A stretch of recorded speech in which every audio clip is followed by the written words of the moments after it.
It's turn 20 in this playthrough of Auburn Crown 0.4, and it's time to find out what the Dreadworm has done to me this time. Alright, so Iron Lord seems to be holding out reasonably well here. It is snowing, and they did get a chance to get their defense technology in place. Okay, the Dreadworm looks like it's going to take out that unit there. No, he hasn't attacked, or maybe he's just delaying it till later in the turn.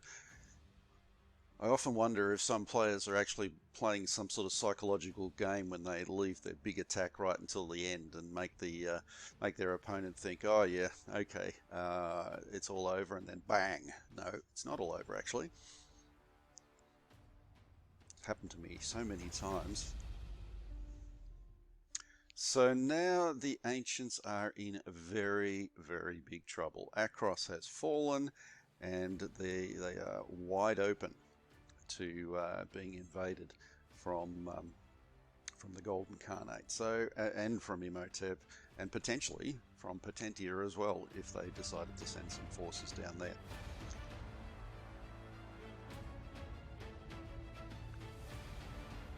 And we lost two of our main towns, so Time Nero is one of those places that is a fort. My opponent says it looks bad for the Ancients. Yep, they're pretty much toast. They'll still put up a bit of a fight, but it will not be much, let's say. Anyway, that's not the whole game. The Ancients are anticipated to fall anyway, so it's not like this is a huge surprise. It might be a bit earlier than normal, but it's not over yet.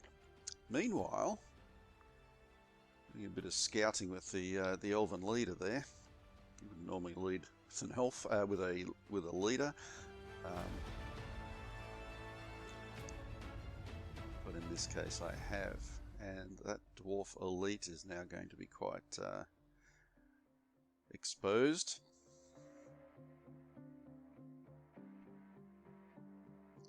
So it looks like I'm still going to have to wear him down over a period of time. It's not going to be a quick defeat, that's for sure.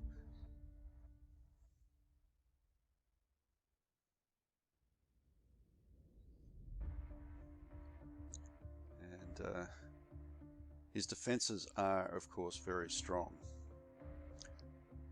I don't want to do that second attack because it'll leave me too vulnerable to counterattack from the breath weapon of that nasty dragon.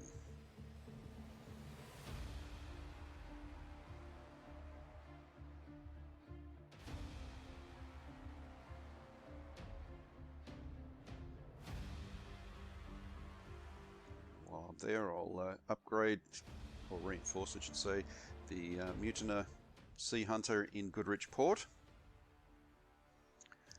Moving that 8 strength unit would invite its death, so I'm going to reinforce that as well.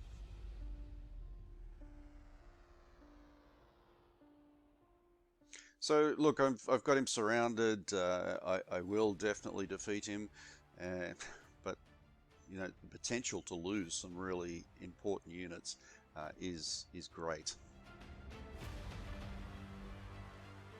So just, it's a bit out of order, but looking at the diplomacy situation, and the Ancients will look to Chinwara and Sinai still. They haven't been able to move them much so far, but hopefully their luck will change. We'll see. I'm going to do a little bit of scouting out here to the east.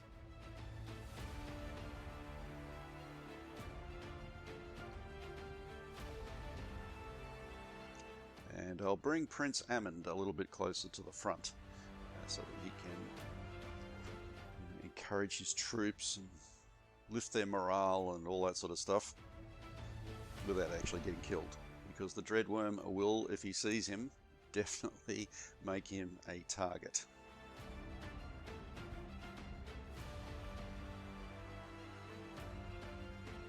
Alright, I'm going to put a bit of research into armor, always a good one to have. That and weapons are the sort of staples. bit of a look around. The 3 veteran units of Morrigan are ready to move out now. Just wait another turn or two, get them in place, and then I'll start probably more of a diversionary attack. Mulcahy is getting reasonably strong too, so I'm hoping that I'll be able to hit Guitenheim reasonably hard and hold in the ancient lands as long as possible. You know things are bad when you're using air units to try to defend your leaders.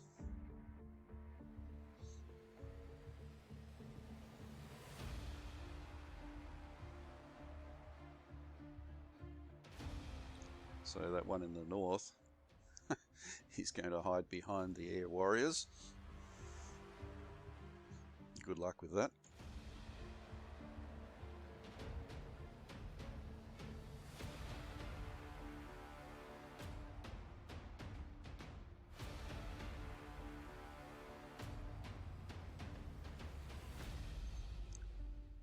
But at least their fleet can still go out and cause a little bit of disturbance in the sea. So I'm going to send him out even though he doesn't have the full 11 points. That's alright. I'm not going to be able to spend anything on him anyway. I say him, but I really don't know the gender of the ships. So looking down towards the ancient lands one last time and see if I can buy anything. Can buy some veterans, which is pretty much the best defense that I've got. If things get really tough, I'll start buying infantry. They're 200 gold pieces rather than 250, and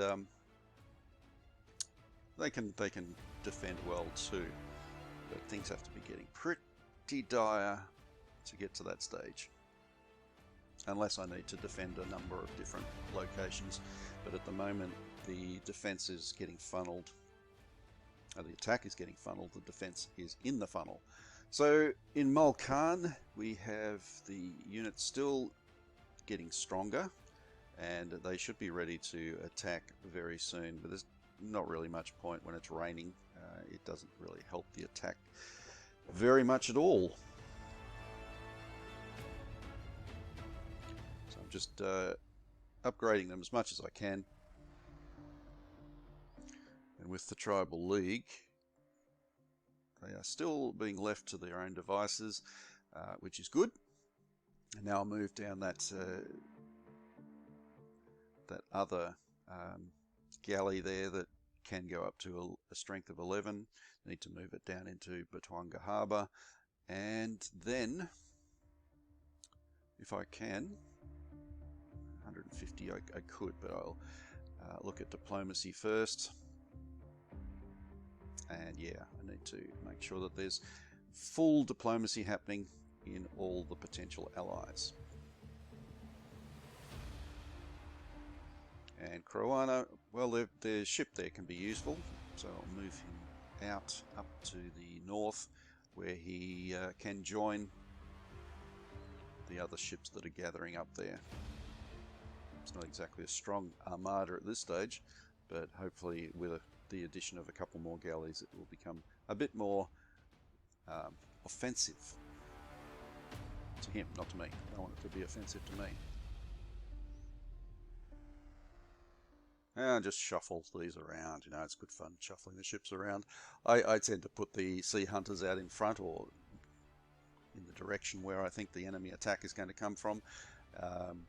It's not necessarily the best tactic, because they do tend to die, but then by the same token, hopefully I'll get a reply attack as well. I have increased the movement cost of contact with enemy ships. May need to go up even further. The hit and run tactics of Strategic Command are infamous, and it still happens here in Auburn Crown, and I might be able to reduce the effect even further by increasing the movement cost of contact with the enemy. So I'm just having a bit of a look at the different researchers at the moment. Obviously I can't afford to buy any, but looking at Tribal League, they're doing quite well. They get Sea Warfare maybe at the end of this turn, and that's about it for now. Having a look at the map, all good.